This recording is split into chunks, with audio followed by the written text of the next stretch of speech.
Agora, no Revista Justiça, Ética e Justiça, com o Procurador de Justiça, Roberto Liviano. Ele é procurador de Justiça no estado de São Paulo, doutor em Direito Penal e presidente do Instituto Não Aceito Corrupção. Doutor Roberto Liviano, seja bem-vindo, bom dia. Bom dia, Sérgio, bom dia aos ouvintes e internautas que acompanham a Rádio Justiça. Vários assuntos que o senhor traz para nós hoje, nesta terça-feira, e vamos começar então pela juíza do Rio de Janeiro que aceitou a denúncia contra Marcelo Crivella por corrupção e lavagem de dinheiro, doutor Roberto Liviano.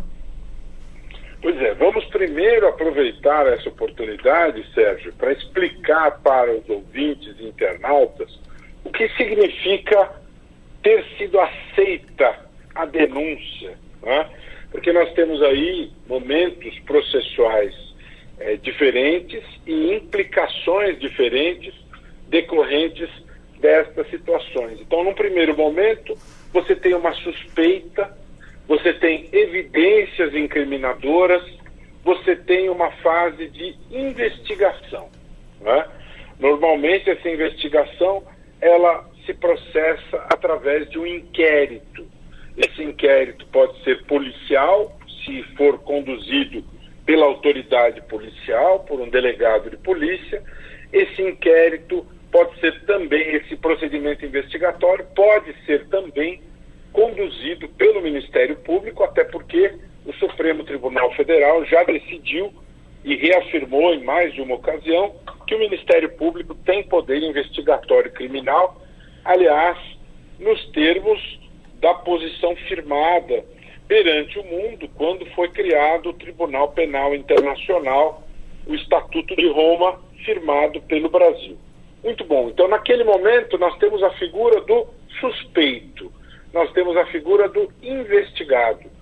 Terminada esta fase inicial, quando se tem um relatório, quando se colhem estas evidências, quando se conclui esse primeiro momento, aí poderemos ter eventualmente o indiciamento das pessoas em relação às quais existam pesadas suspeitas, em relação às quais as provas sejam contundentes.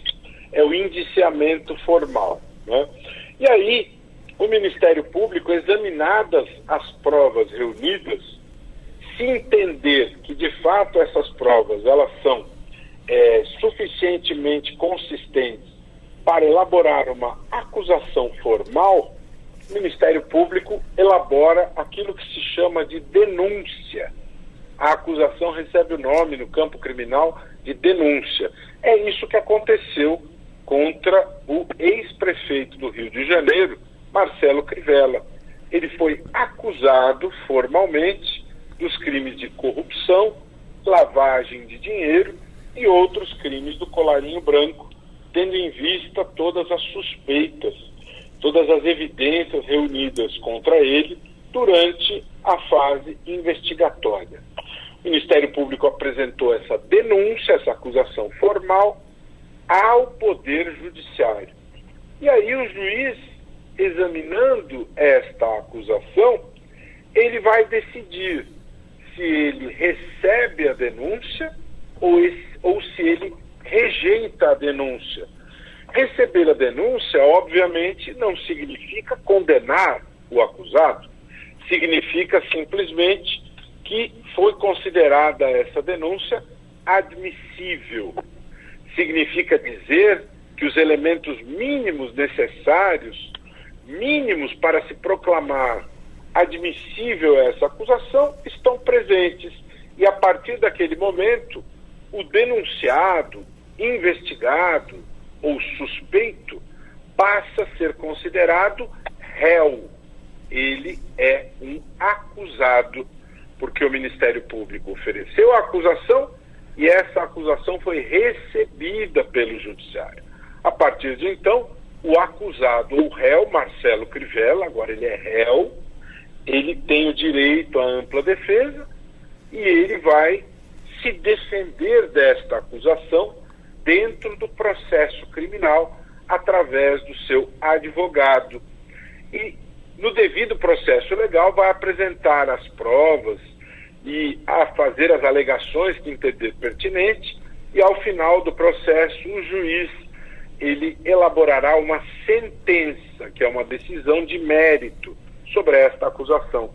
Se as partes não concordarem com essa decisão, podem apresentar um recurso para os tribunais, para o Tribunal de Justiça, que é a segunda instância. Isso se chama duplo grau de jurisdição, né?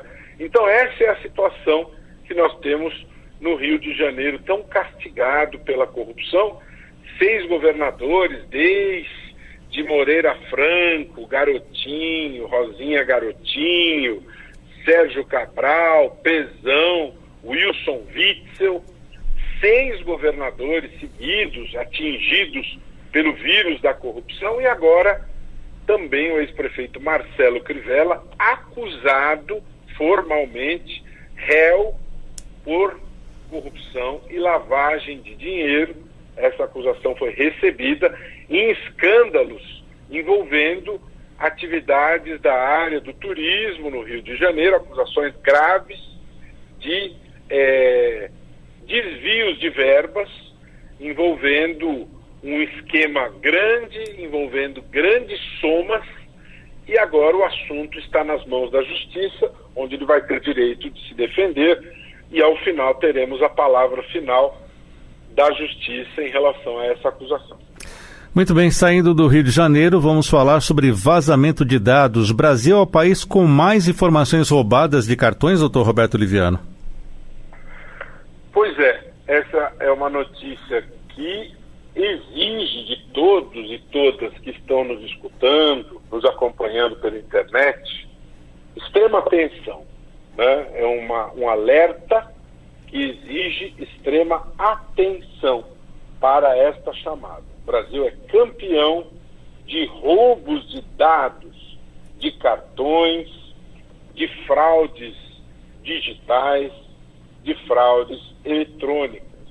São dados realmente assustadores, e estas estatísticas, infelizmente, elas se tornaram ainda mais graves, ainda piores durante a pandemia, em que as pessoas ficaram privadas das interações sociais, ficaram impedidas de se aglomerar, de participar de eventos, de ter as suas atividades sociais regulares.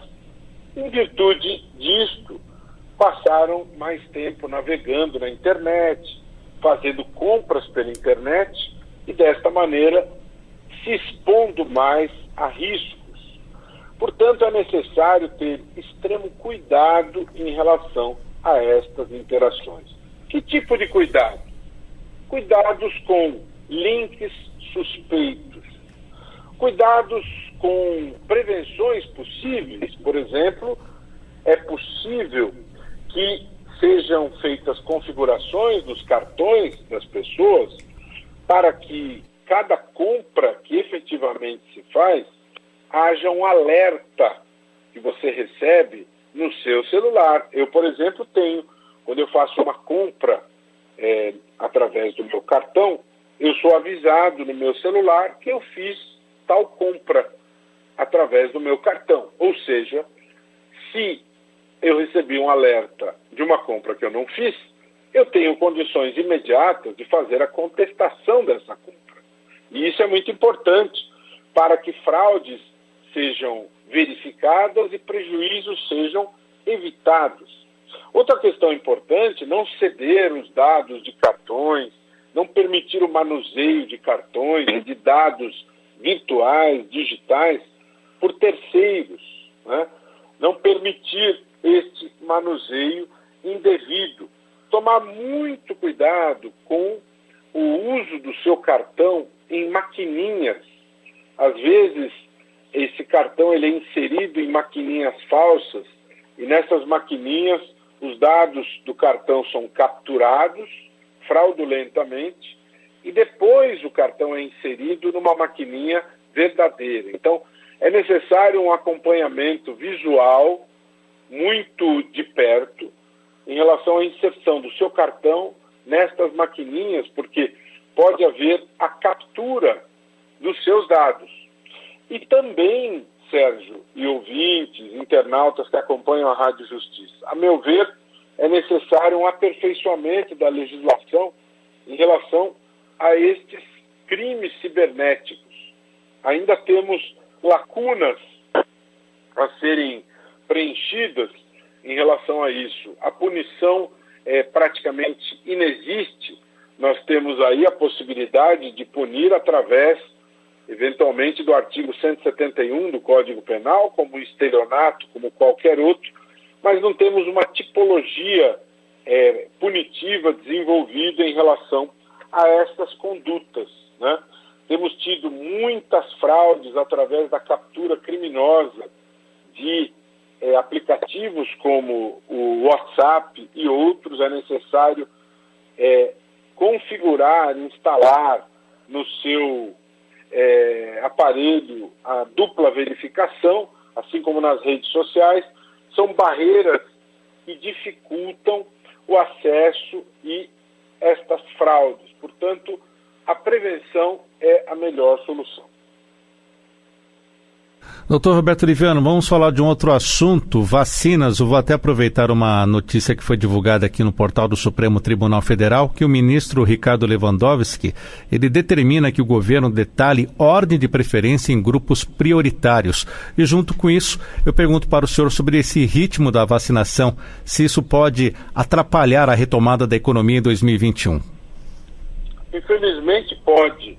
O ritmo da vacinação é um ritmo extremamente lento, lamentavelmente. O Instituto Lowy australiano, com critérios científicos e objetivos, infelizmente apontou o Brasil, dentre um grupo de 98 governos do mundo, como o pior de todos na gestão da crise da pandemia. Felizmente as coisas não estão sendo bem encaminhadas aqui.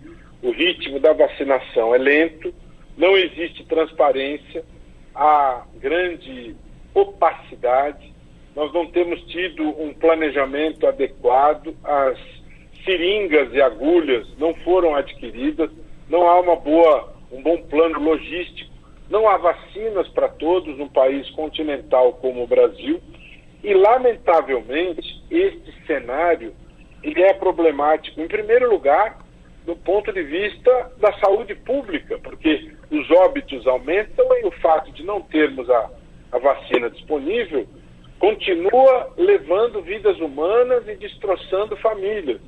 Você veja que os dados, as primeiras informações que temos públicas de Israel, que é o país do mundo em que nós tivemos o maior avanço da vacinação em relação ao percentual da população, já temos uma redução significativa de contaminações e uma redução significativa das internações, que é o que se pretende com a vacinação em massa, né?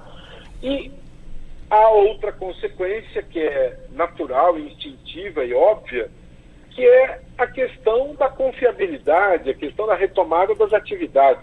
No momento em que temos esse cenário todo incerto, esta incerteza ela atinge a retomada das atividades econômicas. Os investimentos eles acontecem, os recursos são alocados num país em que as coisas estejam funcionando de maneira correta, bem organizada, bem planejada.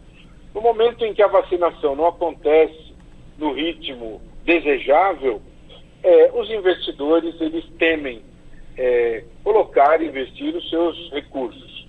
E, infelizmente, isso gera atraso na retomada do nosso investimento e faz com que os nossos problemas se tornem cada vez mais graves, especialmente o da desigualdade social. Com a dificuldade da retomada do crescimento, a desigualdade se torna cada vez mais séria, grave e aguda. Doutor Roberto Liviano, e os pequenos municípios? Como nós podemos aumentar a transparência nesses municípios pequenos, até inclusive nesse período que estamos passando da pandemia, a vacinação, os critérios em que as pessoas estão sendo vacinadas, por exemplo? Eu diria, Sérgio, que existem medidas importantes para que nós tenhamos esse avanço. Eu diria que é importante a capacitação e treinamento de pessoas, de funcionários Eu diria que é importante investir no portal de transparência para que os cidadãos tenham esta percepção mais fácil, portais com responsividade, amigáveis, né? É importante que esses municípios deixem-se monitorar pelos cidadãos. A percepção de transparência por parte dos cidadãos é extremamente importante. É necessário que se enxergue que não existe nada a esconder. É necessário que se avance na regulamentação da Lei de Acesso à Informação. A Lei de Acesso à Informação, que caminha para 9 anos de vigência, ela é um patrimônio brasileiro de importância fundamental. Ela é garantia da transparência, ela é garantia do princípio constitucional da publicidade. É necessário que nós defendamos com todas as forças a Lei de Acesso à Informação. É necessário que nós priorizemos a importância do fornecimento das informações. Eu me preocupo muito quando eu ouço esses discursos que tenho ouvido essa semana, essa última semana, de maneira muito preocupante, no sentido de enfraquecer, por exemplo, a lei de improbidade, quando se fala em suprimir o artigo 11, ou seja, apenas punir as improbidades que geram dano ao patrimônio público. Em primeiro lugar, porque isso é afrontoso à própria Convenção da ONU de repressão à corrupção, que fala em reprimir todas as formas de corrupção, não só aquelas danosas ao patrimônio público. Em segundo lugar, suprimir o artigo 11 significa não punir desvios de vacinas, não punir carteiradas, não punir nepotismo, não punir os funcionários que não prestam informações que são obrigatórias nos termos da Lei de Acesso à Informação. Então, quando você me pergunta como melhorar isso, sem sombra de dúvida, não permitir esse tipo de discurso que vai na contramão da prevalência da supremacia do interesse público. Suprimir o artigo 11 é negar, por exemplo, o princípio da publicidade, é negar a ideia de transparência, é negar a possibilidade de termos a cidadania fortalecida. Portanto, é um conjunto de coisas. Não existe bala de prata, não existe capa de heroísmo. É necessário investir as fichas em todas essas ações para que tenhamos transparência cada vez maior e que tenhamos as macrofunções de controle interno, todas elas implantadas. É muito importante que se invista no controle interno. Corregedoria, controladoria, auditoria e ouvidoria. É necessário que os municípios tenham as 4 macrofunções, que eles implantem o controle interno. Prevenir é sempre melhor do que remediar. Doutor Roberto Liviano, procurador de Justiça no Estado de São Paulo, doutor em Direito Penal e presidente do Instituto Não Aceito Corrupção. Muito obrigado por estar conosco mais uma vez e até a próxima semana em mais um Ética e Justiça. Sempre uma alegria. Quero aproveitar para convidar os ouvintes que estão nos acompanhando hoje. Hoje teremos mais um Olho ao Vivo às 19 horas no Instagram Roberto Liviano Oficial. Hoje com o ator, empreendedor e influenciador digital Mionzinho. Nós vamos falar sobre crônicas de humor, vamos conversar um pouco sobre as crônicas do meu último livro, 50 Tons da Vida, volume 2. Todos e todas convidadíssimos a partir das 19 horas, repito, no Instagram, Roberto Liviano Oficial, Olho ao Vivo, sempre um debate que procura construir cidadania e bons diálogos. Até mais, um grande abraço, Sérgio, e todos vocês e todas vocês que nos acompanham toda terça-feira.